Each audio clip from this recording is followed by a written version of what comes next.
najstniških letih nam je marsikaj dvignil srčni utrip. Tečni starši, punce, premalo časa za druženje in avtomobili. Ja, so se mi cedile že takrat sline ob avtih, ki so imeli veliko moči. Saj ste najbrž tudi vi primerjali moči avtomobilov vaših staršev. Koliko konjev ima tvoj? 100, naš ima 120. Ja, največji car je bil pa itak Peter, ker je imel njegov starejši brat Ibico in to Cupro.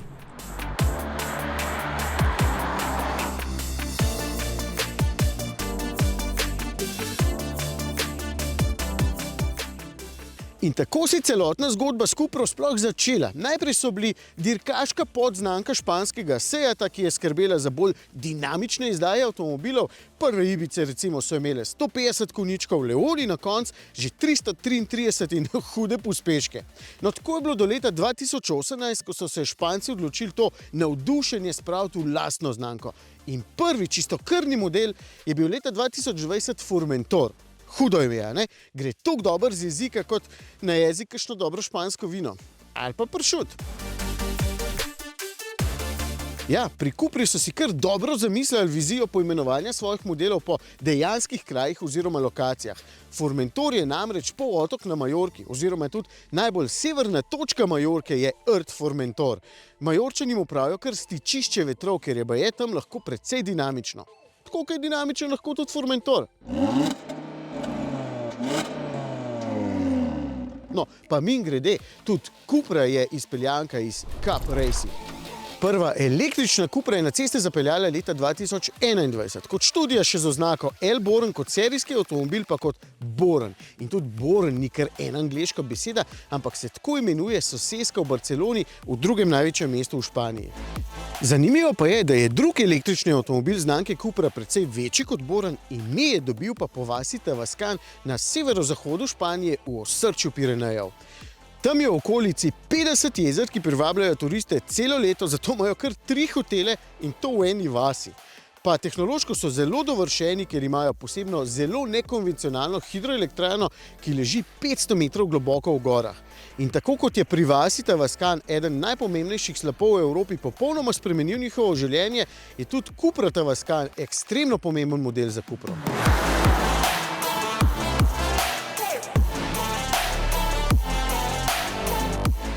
Najnovejši model znamke Cupra je Terramar. Res se dobro sliši. Precej bolje kot v slovenščini, ker po naši bi bil tak Cupra zemlja morje. V bistvu spet, še dobro, da ne prevajamo imen.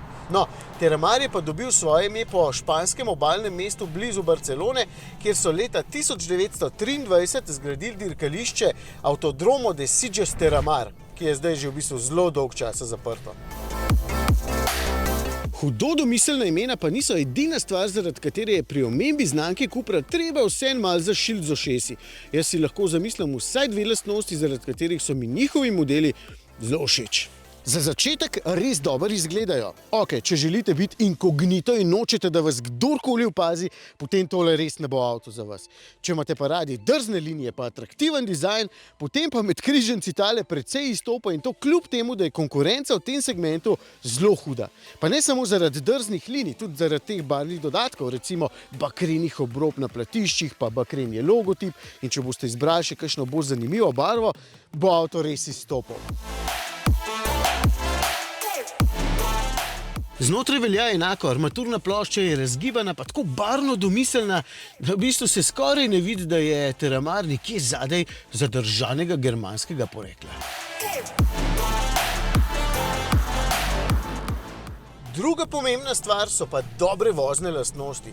Trdim, da je v tem segmentu tole avtomobil, ki je zapeljati najbolj dinamičen. Iščem boljši izraz. Recimo, da je to avtomobil, ki vas vedno vabi k temu, da ga čez kakšen ovinek zapeljete malo bolj resno.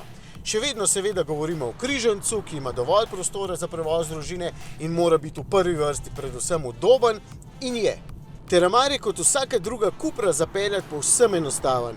Ni pretrd, ni neodoben, obračanje volana ne zahteva Schwarzeneggerjevih rok in blažilniki skrbijo, da kiropraktiku ne bo treba nastavljati vaših vretenc. Je torej med najbolj udobnimi v tem segmentu? Ne, to ni. Ampak s kakšnim odstotkom manj udobja, pa še vedno zadosti, je veliko odstotkov bolj dinamičen od drugih. Več razlogov je za to. Za začetek je prilagodljivo blaženje tisto, ki omogoča takšen razpon udobja in dinamičnih vrlin.